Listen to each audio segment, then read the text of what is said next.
I said it before and I'll say it again. That scene, that last scene. What does it mean? I'm the dude, you know? Get the fuck out of here! No, I cannot. That final scene starts now. Well, hello or welcome back. You're listening to the That Final Scene podcast. My name is Sophie and I'm joined by my two co-hosts, Ben and Simon. Hello. Hello, hello. And today we're going to be talking about the ending of a film that is kind of iconic. It also is its 10th anniversary. It's called The Dark Knight Rises. Not The Dark Knight, as Simon found out when he went to watch it. We need to get a backstory. I think I will give Simon the benefit of the doubt because I think it's quite confusing because in the WhatsApp group, we were just using like the initials. So if we'd been saying maybe The Dark Knight and The Dark Knight Rises, it That's true. And Simon was like, what the F is this? I didn't want to say it when you posted the screenshot. I was kind of like, that kind of looks like the opening, the bank heist and Dark Knight, but I'm not going to say anything just in case I'm wrong. While I was watching it, I looked up how long it was. And I noticed my film didn't match the duration of what was on Google. And then I remembered the plane sequence should be at the beginning. And I was like, there's no plane sequence. Oh dear. What film am I actually watching? It's a pirated version of... But it had all the hallmarks. It had the Joker. Right, Batman. Yeah, it had Batman was there. Batman tropes, yeah. There was some naughty baddies. It was all looked legit. Haven't seen The Dark Knight in a minute, I have to say. I feel like I've rewatched it in the last year, maybe. I think I might have watched it in the run-up to seeing the new Batman movie. I think I watched it like around January time before the Matt Reeves one came out. There's a lot of Christian Bale's silly voice in it. Silly? You don't like his gravelly Batman voice? Yeah. Isn't that Batman, though? Isn't that Batman by default, though? Doesn't he have like a silly voice by default? What was he like before this series? Depends. Like I mean, there's a couple of iterations. There's Keaton, there's Clooney, there's Kilmer. You've got a lot there. Val Kilmer You have played Batman. Pattinson? Yeah. Really? You didn't know? No. Dude. How have you not seen the Val Kilmer one? Well, it might have done. Val Kilmer is he the Arnold Schwarzenegger one? Yeah. Yeah. So Arnold Schwarzenegger plays Mr. Freeze. Oh, Simon, this is like... Yeah. This is like 90s camp. It is hilarious. You should watch it. I'm surprised you haven't seen that.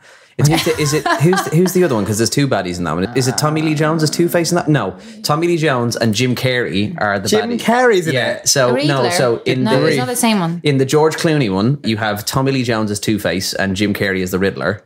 And then is it Uma Thurman as Poison Ivy and Arnold Schwarzenegger as Dr. Freeze, I think? Yeah, but that's In the not Val the same Kilmer film. one? Yeah, it's a different, yeah. Maybe I'm mixing them up, but yeah, it's fantastic. The George Clooney one is the first time Batman ever had nipples on his suit, which George Clooney is always apologizing for in interviews, which is quite funny. He has deeply regretted that role. Okay. Yeah.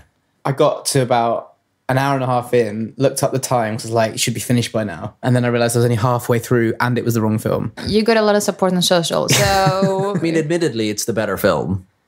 Speaking of hot takes and controversial hot opinions... take. It's not a hot take. What is a hot take? I don't even know what it is. I don't know, like It's a controversial opinion. Unpopular opinion. okay. That's the Gen Z lingo that we're trying.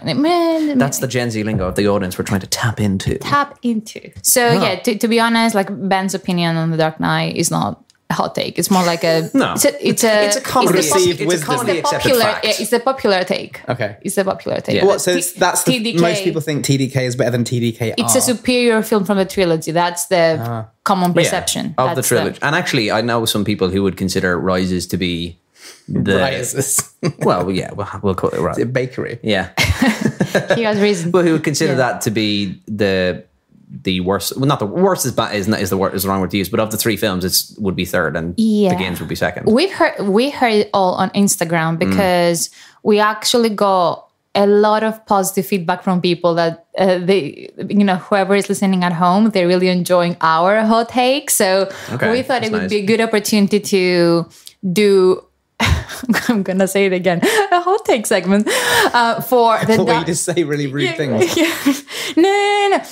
But for the Dark Knight trilogy in particular, have people speak up their mind and say whatever they want. And we asked people yesterday, and people delivered. So we're going to go through them in a bit. That's part of our community segment. But yeah, that's an opinion that The Dark Knight Rises is the worst film. But I also heard quite a few people say that Batman Begins is actually shit. So there's a spectrum of hot takes out there. So looking forward to going through this with you in a second.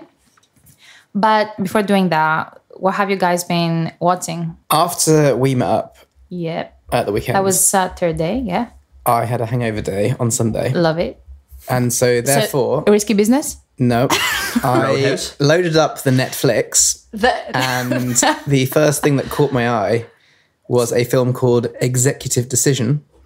Steven Seagal and Kurt Russell. Is that your homepage algorithm? I don't know. Serving? I think I might have typed it in actually, to be honest. I can't remember. What we should do is we should look through all three of our suggested that's a films good idea, on actually, Netflix yeah. to see what our algorithms are showing us. Anyway, Interesting. Olive, who's my daughter, who's 3, was in the room, and in the first scene started crying because it's like quite scary. So I turned it off and Scary then had how? I mean, Steven Seagal walks on screen. That's scary That's enough. it. No, the fighter jet is like underneath the 747 plane, and they have this pipe that goes up. So like Steven Seagal and his team can break into the main plane to save everyone. Much like the start of The Dark Knight Rises. There's parallels. And Steven Seagal, which is really unusual for him, because I'm sure he has it written to his contract that he can never be killed, gets sucked out of the pipe because it like loses pressure. So Steven Seagal's killed off really early on in this film, and then Olive was like Drew Barrymore and Scream. Everybody's shocked that Steven Seagal's dead. I was shook.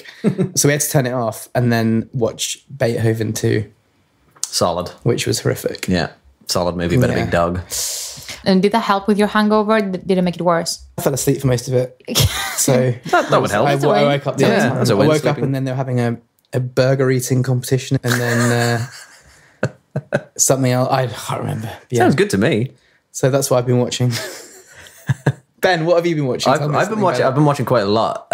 So I, for some ridiculous reason, I'm still persisting with Halo, and it's persisting to be the most boring show I've ever watched in my is it entire getting life. worse? Why are you watching Oh it? my dude! I'm just skipping through it at this stage. I'm no literally obligation. like scrolling. Hate watching is a thing. I Hate am watching hate is a watching thing. it. What, I because really you feel am. pot committed because you've gone so far? Dude, I'm 8 episodes in. There's 3 left. I Yeah. have to finish it. I'm just like, I I have was to like that finish with this Breaking fucking Bad. thing. Breaking Yeah, but Bad Breaking went way Bad's too long. great though. It didn't keep getting worse, though. Breaking Bad it's on got a better. level. Halo has just gotten consistently more dull. Wow. Like 0 to no interesting plot, 0 to no interesting performances. It's just getting weirder and weirder, and it's just just not really enjoying it. Then I've watched just a couple of random movies this week. I watched Predator on Friday night because I was Nice. just lying in bed flicking through Disney Plus, and Prey is coming out this weekend. Actually, Prey's coming out on Friday, and I want to watch that. So I was like, yeah, fuck it, I'm going to watch the original Predator. And I love a bit of Arnie. You know, one of his best performances, I think, in Predator, because it's just so calm. I mean, for a movie that's really like a solid, alien action movie, it's just classic camp Arnie. And then I watched Le Mans 66. Oh, yeah. Yeah, with Matt Damon. Which is called Ford v Ferrari in the States for our US listeners, which is, I think is really interesting. That I went to like completely different name. Yeah, so I was looking into this. There's a lot of films that will have different names depending on the territories they're released in. So it's called Ford v Ferrari in America because it sounds more like aggressive and it's very more marketable. cool and it's really marketable. And in the UK, it's called Le Mans 66 because it's a build up to the race in 66. And it's really nice because you can see how Ford v Ferrari is an interesting title, but actually the film is a really nice kind of untold story about Christian Bale's character. That everybody knows the story of Matt Damon's character, like Carroll Shelby, who owned Shelby Motors and helped him design the car. But what a lot of people don't know about was the guy who drove the car, who is Christian Bale. And it's quite interesting. I actually quite enjoyed it. I do like a good like racing film. Like I really like Rush and stuff like that. I really like that film. Yeah, Rush is really good. The soundtrack is good as well. Yeah, it's fantastic. I think we talked about this with Ewan McGregor. Like Christian Bale's got just a solid bar that he doesn't really drop under, I think. And I think besides, what was that awful film that he did? He was in Egypt. Oh my God, I can't remember. The cultural appropriation of that film. Yeah. Why? What happened? It's shaky. It's Does he shaky. have dreads? It's a white savior. It's a white Australian guy and a white Welsh guy playing 2 Egyptians. It's as bad as you think it's going to be. What's the accent? Oh, that's I don't even think they I don't do even remember. really, it's just them being like dark and brooding and talking like, kind of stuff. So yeah, I've been watching quite a lot. What about you? Okay, so I have a bit of an announcement. Wait, shall I open fun. another beer? Dun, dun, dun, dun, dun, dun, dun. No, I think I told you, Simon. So I am going through this experiment where I have quit most of streaming services. As of right now, I have quit Netflix, Apple TV Plus, Now TV, which for our non-UK listeners, that's the equivalent of HBO Max, kind of. How it has the HBO originals and Showtime and Sky stuff. Sophie, do we do a movie podcast and you're about to tell us you have experimented and you're not watching movies anymore? So it's going to be really hard to sell. Here's the twist. I had to keep Prime Video because I have prepaid for the entire year. So thanks, Amazon. I didn't want to obsess over it. I just wanted to use an experiment. Just be like, what is life without streaming services? Because I still have my local cinema next door that I could go to, because I think we had this discussion in our last episode when you were mentioning you were going to the gym, and I wanted to just... Is this the cinematic version of going vegan? Sugar-free. I think that would be a better description, because 80% of the stuff that Netflix pumps out right now, it's trash. I mean, I know that I'm going to go back to them eventually, but I do think that it's much more effective to just almost have them on rotation, right? So if you want to watch something, then you can just resubscribe. But why? Like, I realized that I hadn't seen anything on Netflix other than Better Call Saul in ages. And I was like, why should I pay that, £15, whatever it is at this point? And yeah, when the new Stranger Things comes out or whatever, like, I might just go back to it. I just don't see the value of it. And looking back, I realized that after work, instead of, going to my local cinema or watching something a bit more like higher quality, I know that I'm going to be judged because I literally have a podcast on films and, like a social presence on films, but cinema is around the door. I have Prime. And but you can still buy one-off films. And I can rent, and I can rent, and I can buy. Them, like, it's more intentional. Wait, I already do this. I'm already this pure. I aspire to be like you. You're downloading the wrong videos every week at a high price. That's your problem. That said, I do have a recommendation, which is from Prime. It only has 2 seasons, and it just flew under the radar for me. It's called Undone. Have you heard of it? Oh, yes, I have heard of it, yeah. So it's... It has 2 seasons. It's with Rosa Salazar. She's the girl that did Anita, I want to say, James Cameron's film. She's really good. Her dad is Bob Odenkirk from Better Call Saul. He's fantastic. And what's unique about the show is that it uses rotoscoping. Is that rotoscope? Yeah, with the cutting out method. It's very expensive. It's a very expensive method. If you've seen the Scanner Darkly, I want to say. Scanner Darkly, so that's the same method. But we're not going to say method acting because that's not allowed. No. But Keanu Reeves is actually really good in that film. Keanu's great in every film. Apart from, actually, The Lake House, actually. Yeah, well, that's what I'm saying. That's not true. That's definitely not true. I love Keanu, but my God, that's not true. Film... It's actually a great recommendation for this episode because we're talking about Nolan, obviously. And if you like Inception or Interstellar, you're going to love this show because like a sci-fi, mind-bending kind of film where the idea is, Rosa plays Alma, like a 28-year-old girl. I think she's in Texas. And after recovering from a car accident, she's convinced that she can communicate with the spirit of her dead dad. That is Bob Odenkirk. Sounds like Frequency with Dennis Quaid. Ooh, yeah, I can see some inspiration from that. That's a good show. Basically, that's the premise of season 1, where we see her revisit her past. She uncovers some truths that she doesn't want to uncover. There's a bit of a, is she coming up with those ideas? Or are these things actually happening? Does he actually have superpowers? Or is he just mentally ill? Has a kind of dream or reality kind of existential question. And yeah, it just talks, I don't know, that's about mental illness and intergenerational trauma as well. It's just like very, very well done. So cool. Yeah, just 2 seasons, I think 8 episodes each. So it's very easy that's to... a nice what was it? What's it on? Prime. Okay. Do watch it. It's just really, really good. Like a very, underrated show. Prime are just pushing money into everything. That new Lord of the Rings show looks like it's Christ. I mean, it already is. That's been the works for like... a decade couple of years now. Yeah, we're finally getting it next month, start of September. I hope it's worth it. Oh God, so do I. I hope it's worth it. Yeah. So do I, just for the terrible fake Irish accents in it. But I'm already looking forward to never watching it. Have you seen Lord of the Rings? No. Oh, well, that's then a final scene that we have to do. If you haven't seen Lord of the Rings, my God. What's this? It's a movie. No! Oh, I liked it. No! Can I say something? No! I don't get it. What don't you get about it? So, we ask you to serve us with your spiciest hot takes about... You've been served. Christopher Nolan's The Dark Knight trilogy, and as always, you all delivered, so let's get right into it.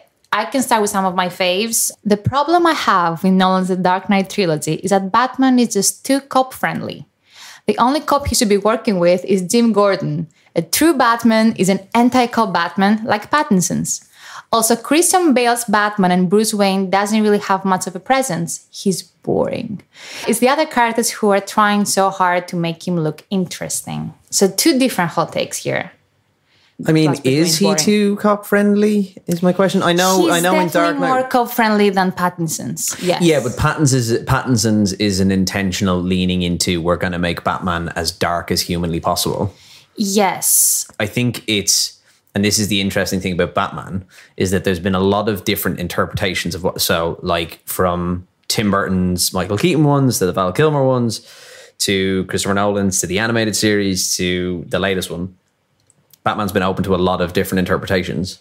And I think Nolan's one is just kind of more of that. There isn't, I mean, yeah, of course, he has a lot of interaction with Gordon. He has a lot of interaction with John Blake as well, which feels a bit like a story. Well, I think for a film that's trying to make an argument about class divide and revolution, he's probably being a bit too... And that's... I have issues with the John Blake character anyway, because like, I think Joseph Gordon-Levitt's great, but having him in that film... just so you can set up one line from someone at the end that possibly means in future we could get a movie where he plays Robin. I don't think that was the intention. Even just to have it though, like what's the point? Like what's the point of even having that in there? You know, just as you say, fan service and stuff like that, which actually this film does quite a lot of. Like it does a lot of fan servicey stuff. But I don't know if he's... Yeah, I think this is just Nolan's interpretation of Batman in the world at the time. It's interesting to look at the Batman movies in like what the world was like when they came out. And like, are they a reflection of, you know, what Batman needed to be at that kind of time? What do you think about Christian Bale's Batman being boring? He's very wholesome, isn't he? In terms of what you envision for Batman to be generally. They're trying really, really hard to portray him as the ultimate do-gooding hero. And he's willing to sacrifice everything, even himself. I think Dark Knight's better at not doing that, because the whole point of Dark Knight is the idea that you have to overcome those morals, or do you have to do that? And that's a more interesting kind of psychological look at it. But in this one, it's definitely more so like, you know, the Dark Knight riding in and saving the day. I think it's an interesting one because it's a very... I think in most Batman movies, the person is either really good at being Bruce Wayne and not very good at being Batman, or very good at being Batman and not being very good at being Bruce Wayne. I think Christian Bale kind of strikes a balance at both, in that he's not necessarily the greatest Batman in the world, but he kind of balances that out a bit with being maybe a little bit of a better Bruce Wayne. Moving on. The third film was the weakest of the trilogy, even though it has the best beginning, in my opinion. I mean, intro's insane. I love that. I love the opening. The intro is fantastic, and I think there's a lot of great set pieces in it as well. It's hard to say it's the worst. I think worst is too strong a word. I definitely think it's possibly the weakest of the three, or maybe even on par with Batman Begins. I think there's probably merits to both. I don't necessarily know if they outweigh one another in the argument of which is worse. For me, it's the weakest. I think the fan service doesn't help it. And the biggest thing for me is like there are just so many plot holes in the third one. Like the second one is still my favorite, but I do give the first one a lot of credit because it's such a good origin story. When explosions start from the first 10 minutes, and with Batman Begins, you don't see actual fighting until the 40 minutes, like an hour in. Like it's just really focusing on setting up the character. And Simon, to what you said, really trying to get the audience to care about him in the first place. So I give a lot of credit to Batman Begins for that. And there's great performances in Begins as well. Yeah, like I think Cillian Murphy's great as the Scarecrow. So good. And Liam Neeson's brilliant as Ra's al Ghul as well. Like they're really, really solid performances. Katie Holmes not so good, but it's fine. Yeah, Maggie Gyllenhaal's definitely the better. He's such a superior, but the third one, there are things that I love. Like I love Bane personally. I love Tom Hardy. But like John Blake, Talia, the new characters just feel. I remember when it came out originally, and everybody being like, "Oh, she's going to be Talia al Ghul," and it was kind of like the worst kept secret that this is what it was going to be. And it's kind of disappointing because they could have had enough in there to not need to bring that. I understand that they're tying off the trilogy, and they were like, how do we tie it off? We bring it back to the first one. And it's an interesting idea. But, I mean, they could have just made it that Bane is back to avenge the League of Shadows and it not have to be Ra's al Ghul's daughter. I mean, he does have a daughter in the comic books. Doesn't work. He does have a daughter in the comic books, but in the comic books, he's also immortal. So, Yes. I mean, we don't necessarily need to go that into the comics. And I remember even thinking initially, like, how are they going to do Bane? I didn't know if he had like that as a Bane as a character, especially in the comic books, has had enough to carry the weight of an entire film. But he does for about 2 hours and 20 minutes. It is Bane until we find out like 20 minutes from the end.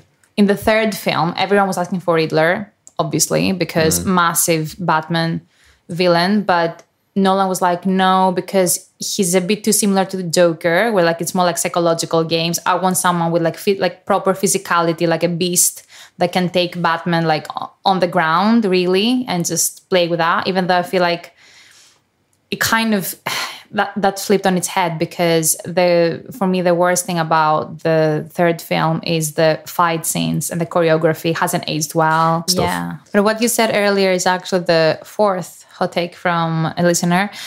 Bane's muffled voice is cool, actually. I think the lack of backstory around his mask and persona makes him interesting, almost as iconic as a Joker.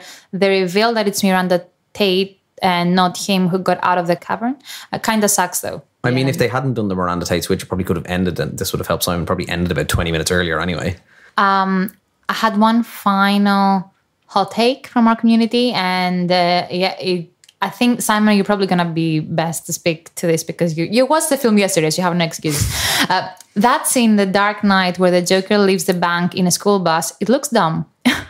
The whole heist scene was great, but the escape makes no sense. The bus driver right behind him was either blind or was an accomplice, but that was never discussed in the movie.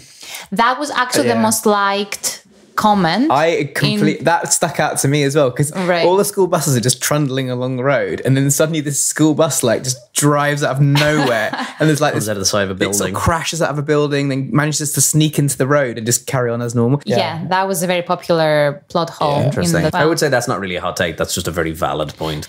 Cool. And to round out this segment, we got a voice note from a listener who's going all in on his hot take about Bane versus the Joker. Hi, everyone. This is Chris. On the topic of The Dark Knight Rises, I've got to say, Bane is a better villain than Joker. While Heath Ledger's performance may be singular to the point of overshadowing Tom Hardy's Bane, Bane is just a better foil to Batman in these films. He is physically stronger. He is smarter. He is more ruthless than the Joker.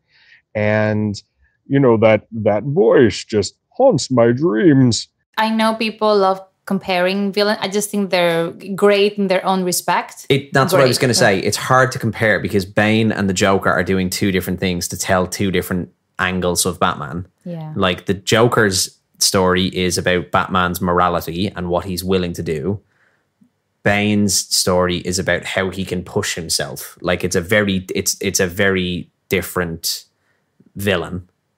I also think to say Bane is more ruthless than the Joker is probably not true. I think Bane just dials it up to 11 because he has the nuclear bomb. I mean, the Joker is willing to blow up a boatload of civilians, and he has zero kills a dude with a pencil. Like, you know, I think it's not fair to say that Bane is more ruthless. I think they're different, and yeah, as you say, I don't know if you can compare. The one thing I can definitely say is the chemistry wasn't quite there with Bale. Bale spent a lot of time with Ledger. Like they have a lot of screen time together, while Bale with Tom Hardy, not as much. I think it's also to do with how both have been written, in that in The Dark Knight, the Joker's obsession is Batman, and, you know, as he says, like, exactly. you complete me, whereas Bane is just a mercenary carrying out an order. So, final scene. We ready? Let's do it. Oh, look, a message from our sponsor. G.I. Jane 2, can't wait to see it. Nah, yo, hold my poodle. Hey, yo, what's up? Y'all got a problem? Y'all want some of this? Without much further ado, here we go again. Does it even make sense for me to give a spoiler warning at this point? I mean, we have spoiled. We've spoiled the whole trilogy at this point. First of all, so we kind of try to recap the film for everyone. Sounds good. Especially That'll certainly help me. The end. Yeah, especially for Simon. So as you all remember, in the end, Batman was able to get control of Gotham back from Bane, though it was Catwoman who actually gave the killing shot. We haven't spoken about Anne Hathaway. She was brilliant in the film. But of course, the issue was the threat wasn't over. That reactor set to explode and decimate the entire city was still somewhere out there. And although Gordon had prevented it from being remotely detonated, it was now in Talia's hands. Batman, Catwoman, and Gordon were able to take out the truck carrying the bomb, but before she died, Talia destroyed the reactor so that they couldn't put the core back into it for disarming. With no other alternative, Bruce was forced to attach the core to the bat and fly it over the bay so it could detonate away from civilians. But as the aircraft had to be flown manually, we watched him seemingly sacrifice himself, saving everyone in his home city. In the very last moments of the film, we get a final taste of what life had ahead of the main players. We see Gordon continuing his police work, but he's kind of surprised to see the bat signal back atop of the GCPD rooftop. I really like that scene. Lucius Fox discovers that the bat's autopilot issue had been fixed 6 months prior, seemingly by Bruce Wayne, suggesting that he actually survived the nuclear explosion. John Blake quits the police force, and after being left some caving gear and a set of coordinates by Bruce, he goes on his way to find the Batcave. And we find out that his name is Robin. Was that before or after? He takes the bag and she says, you should use your real name. I like it. Yeah, really. And then she just says Robin as he walks away. It's as if they Casually. it's like they put it in post. Yeah, that's true. That's true. As for Alfred, at first we see him crying over Bruce's death. Some great crying acting from Michael Caine in that scene. But he blew the bloody doors off that scene. I really like that scene. Sorry. But at what most people consider to be the final scene, the film cuts to Florence in Italy, where we see him at that cafe that he had mentioned as a fantasy earlier in the film, which goes... I had this fantasy that I would look across the tables and I'd see you there with a wife, maybe a couple of kids. You wouldn't say anything to me, nor me to you. But we both know that you'd made it, that you were happy. God, I love that scene. I love that scene. This is where he sees Bruce and Selena across from him. They give each other a nod to one another and they go their separate ways, just like he envisioned. But actually, the very final shot of the film cuts back to John Blake again, where he discovers the Batcave. That's how the film actually ends. Yeah, with he stands on the platform and starts to rise out of the water. The other important thing to mention is that in the scene where they're giving away the belongings, is that someone says one of the lots is missing, one of the items is missing, and it's Bruce Wayne's mother's pearl necklace, which is what Catwoman steals in the opening scene, which she is wearing in the cafe in Florence. Mm-hmm. Which probably proves that this wasn't a dream. Well, I think, do you know what? I think is Dark Knight Rises, is it after Inception or is it before? Dark Knight is the same year as Inception, 2008. And then Dark Knight Rises is after. 12, I think a lot of people, having seen the end of Inception, where it's like, they probably are going into think, well, Nolan probably means lots of different things here. But actually, there's a nod to the fact that the autopilot's been fixed for 6 months. The pearl necklace is gone and she has it. I remember thinking it initially, kind of almost wanting it to be that way, wanting it to be like a dream sequence and thinking, oh, is that like, that's the cliffhanger and we don't know whether he's dead or not. But the more I watch it, I'm like, no, he's clearly alive. Yeah, I mean, I am fairly convinced as well that it wasn't a dream and it's a pretty straightforward ending, even though we do have an interview from Christian Bale saying that it wasn't a dream as well. But the only reason I would give, I don't know, potentially consider it to be a dream is because how he got out of the bat and surviving the explosion is so unrealistic. Like the editing of the film, of that scene, is kind of weird because if you remember, we see him in the bat up until the very last moment before it blows up. No, not necessarily. So we see him in the bat and then we see a shot of him flying over what looks like a beach. Right, and then it flies out. He's still human. Like he needs to be miles away to it. Like, how does he survive the explosion? Well, but it could also be just clever editing that we're not seeing him. Well, obviously we don't see him bail out, but it's clever editing the way you cut it. Okay, and then how does he swim back to the shore with a Batman suit without being seen by anyone? Well, I mean, it's a city where everybody's been enclosed in for 6 months. I hardly think they're all just running to the beach. But he needed to make it back to the shore. Otherwise, how could he make it back to we don't know. Italy? He might have bailed out over the shore. We don't know that yet. So much pun Oh going on man! here. I mean, Bailed my out, only yes. explanation is that he's Batman. That's all we need to know. But So, this question might be really basic, but I thought in the Italy scene when they're having in the cafe, wouldn't loads of people recognize this billionaire Bruce Wayne just pottering around? I thought of that as well, but then I was like, how many people If Elon in Musk Italy flogged all of his business? Elon Musk is a and- bit of an exception. Yeah, but how I many know. people do know what Warren Buffett looks like And in also- Italy? Warren Buffet. Buffett? What's his name? it. What's Warren Buffett. Sorry, Buffett. I like Sorry. Warren Warren Buffet. Buffet. No. I want to Well, go like to the Phoebe- Warren that's Phoebe the- Buffet. that's Warren's the- Buffet could be that- the restaurant chain. That's the French version of his Yeah. name. Warren's baguette. Warren Buffet. You have to think about the fact that Bruce Wayne is supposed to have been killed. Well, that makes it even weirder. So this famous billionaire, I mean, this is probably, news all around the world, suddenly is having a coffee in this Yeah, but he's little- part of, he's one of the multitude of people who was killed in Gotham at that time. Yeah, oh, okay. Yeah, he's a US billionaire. Like, it's not like the rest of the world wakes up every day thinking of how US billionaires look like, with the exception of people like Elon Musk. I mean, he's an What exception. about Bill? Bill Gates. Like, imagine if I don't he think- I died don't- and then like- you were having a coffee in your local square in Italy and then suddenly I Bill's don't popping even up. remember. I'm not even sure I would recognize him at this point. Really? Because he's gotten old. I mean, he's an exception, but Also, Christian Bale is so yeah. hunky. He's very noticeable. he's at his best. He is. Oh, God. Especially at the end with that little bit of Oof. long hair and that How many- salmon shirt. How many years is it from American Psycho to this film? Oh, geez, about 12, 13 years? If So I it's was looking at the 2012. skin on his American- face, 99. and like, there's that amazing scene in American Psycho where he does his beauty he peels regimen. he peels the skin thing off, yeah. And the skin is just incredible in that scene, but it looks really similar in Yeah. Batman. yeah. How like Oh, pristine it he's is, chiseled. chiseled. He looks great in all three films, gotta say. I think it is him at the end. I really, I do. Yeah. And I think there's enough nods towards it. And I think the fact that you do have the autopilot and it is being like, he is alive. And I think it would feel very un-Batman for it to be like, it's a dream. On that dream note, we actually had another voice note from our listeners, so we play that as well. Go for it. Hi, Sophie. This is Saf. I think that scene at the cafe was actually real. The reasons being that he puts his wallet back in. We see Selina Kyle is wearing the necklace. We see elsewhere that Fox is learning that the autopilot had been already fixed by Bruce Wayne himself. It doesn't matter if he survived or not. What matters is that we get the idea that he has finally set his Batman persona to become Bruce Wayne again.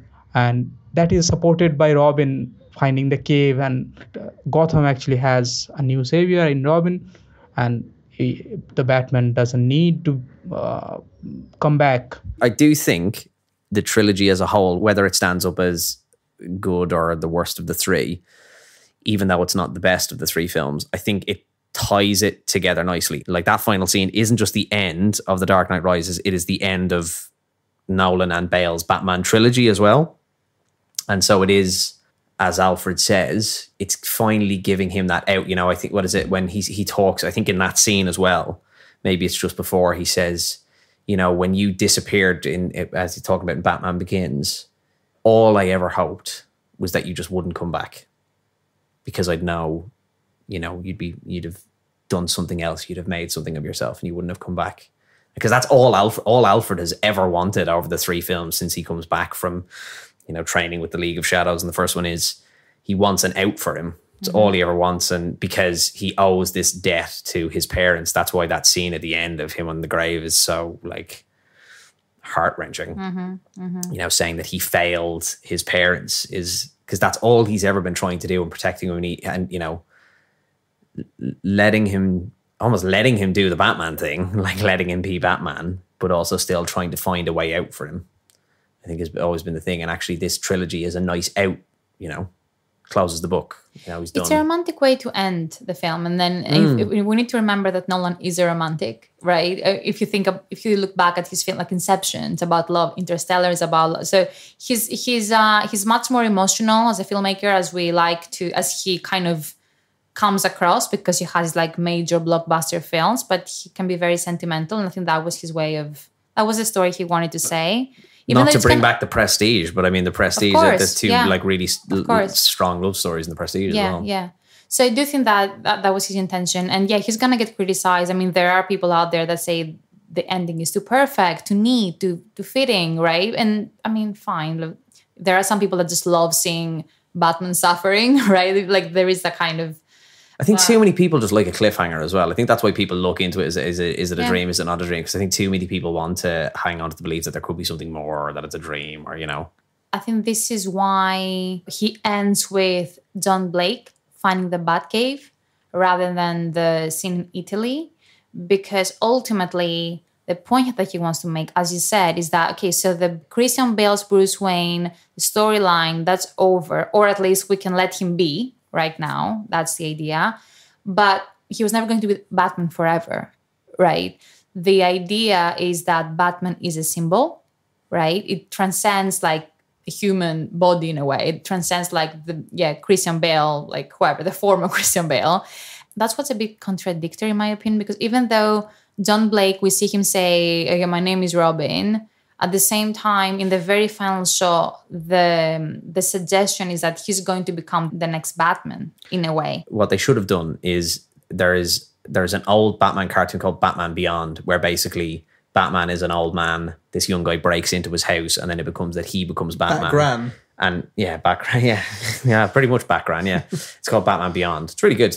They should have done that. It didn't need to be the Robin thing. If you wanted to do like a nod and fan service, that was an easier way to do it. Have it as a nod to him. Yeah. But I thought the Robin thing was just a little bit too much. I agree. Yeah, it didn't feel. Yeah, the Robin thing shouldn't be there. Or yeah, you're right. They should have introduced someone else because like even the comics, like it's not like Bruce Wayne was always the Batman. You had Dick Grayson and even James Gordon was the Batman in a comic book. Or what's his name? James something, Jason Todd, like there was Jason Todd as well.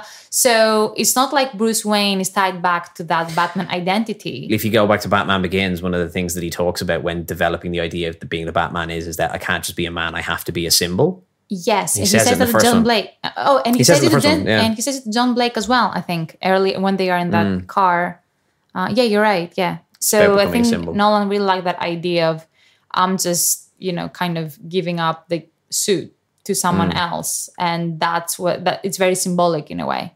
I have to ask Simon, as a superhero movie that you're in inverted commas, because it's not the most superhero movies. It's like, it's quite grounded. What did you think of it? Because I know you're not really, we saw it when we talked about Doctor Strange, you weren't kind of mad into that one. I thought once I'd seen The Dark Knight Rises was like the same again, but with really exciting intro and stuff. But The Dark Knight was enough for me to like understand that it was going a bit dark, a bit grittier, a bit more real.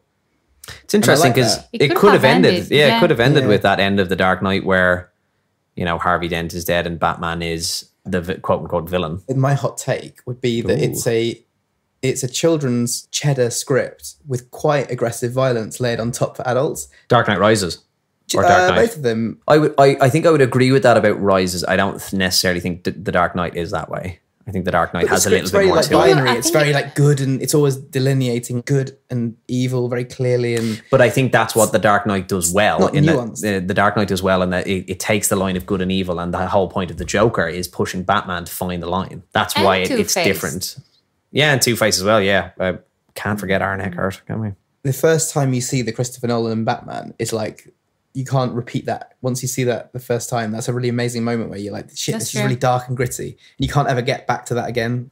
And then everything else just feels like it's the same again. So The Dark Knight Rises just felt like another version of. If you look at the trilogy, I love it. I do think, however, that it's massively elevated by the soundtrack. If you remove the score, even like some scenes that are fairly basic, like the dialogue is basic, like there's nothing super emotional happening, in the scene.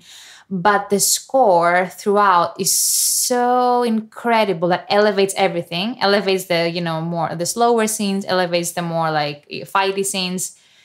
So yeah, if you remove the score, it would be more like a 7 out of 10 films for me. And the kind of, I don't know, Hans Zimmer is just fantastic. Yeah, it's one of my favorite scores. One of the pieces of music that I've forgotten about that I think everybody goes to like the crazy like razor blades on strings from like The Dark Knight and The Dark Knight Rises, but actually some of the best music is that the really emotive music at the end of The Dark Knight in the scene where it's Two-Face and Jim Gordon and his son. Mm-hmm.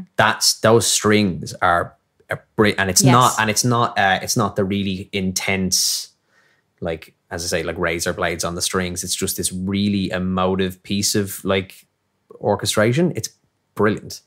And as you say, it kind of elevates it from like a 7 to a 10. I mean, I think The Dark Knight as superhero movies go is pretty much perfect. Yeah. That would be my opinion. Like, I love Endgame and I love what Marvel do, but for me, as someone who loved the Batman comics when I was younger and still has a like really great appreciation for what the Batman comics do, I don't think anything's beaten The Dark Knight for what it did at the time and what it kind of continued. Like, it still holds up when you rewatch it, I think. And it does have my final scene from the trilogy, like the monologue of Gordon in the end. It's just amazing. I'm all for a happy ending for Batman. The one thing that I didn't like, though, was Selina joining him. That was the one thing I was like, Again, Nolan is not quite famous for writing iconic like female roles in general, and I do have my issues with how how he wrote, Miranda Tate and Rachel and even Catwoman. But the thing is, I would much rather he goes on. I mean, I don't know. He didn't need someone by his side, and he definitely didn't need Catwoman. Where how like earlier in the film there's a bit of a scene. I mean, there's a scene where Anne Hathaway's Catwoman cuddles up with Juno Temple's character. There's a suggestion that it's her girlfriend, which is, I mean, it's much more clear in, Zoe Kravitz. Yes, that's his bisexual. And you can tell that he's kind of doing her own things. She kind of brushes him all throughout the film, and all of a sudden she gives up everything and she joins him in Italy, like Catwoman. She's I don't know. To me, she was more like, yeah, I'll fuck you, but at the same time, you're like you're like a side hustle for me. She does have that big switch towards the end where she says what she says to Batman, just come away with me and let's go and stuff like that. Yeah, and, it's a bit silly. It is a little bit, it's a bit forced. Yeah. Yeah. It could have just been someone else. It could have been just some random woman. Yeah, or just on his own. Like, go find yourself. Like, you need some alone time. for a bit. You need to think about what you've done. Just chill. Go find an Italian woman. I don't know. That's my only thing. I don't think Catwoman was necessary in that scene. Yeah, the only thing, the only reason she's kind of needed there is you can't have the whole thing about the pearl necklace to reinforce that he is there, to have the pearl necklace missing and to have her have it, Yeah. I don't know. Yeah. But it does just feel like a throwaway thing. Yeah, probably. She's going to betray him like at the end of Casino Royale, basically, is what's going to happen. Yeah. That happened in Italy as well. Yeah. And don't go to Italy. Don't run away to Italy with the love of your life is what we learned from that movie. It definitely sounds like we solved the ending, though. I think so. Or maybe Christian Bale did. I don't know. Anyway, this was a lot of fun. If you made it this far, thank you so much for listening. And I mean, you know what to do. Subscribe to the podcast, Spotify, Apple Podcasts, wherever you're listening. And don't miss out on the next episode, because you know who we're going to be talking about? Jordan Peele. He's back after 3 years with Nope. So go watch it, and we'll be back to spoiler the heck out of it with you in 2 weeks. Goodbye. Oh, look, a message from our sponsor. Did you like it? Did you like that? Did I like it? I loved it. I had no idea you could milk a cat. I have nipples, Greg. Could you milk me? Good morning. Morning. Good morning. Oh, and in case I don't see you, good afternoon, good evening, and good night.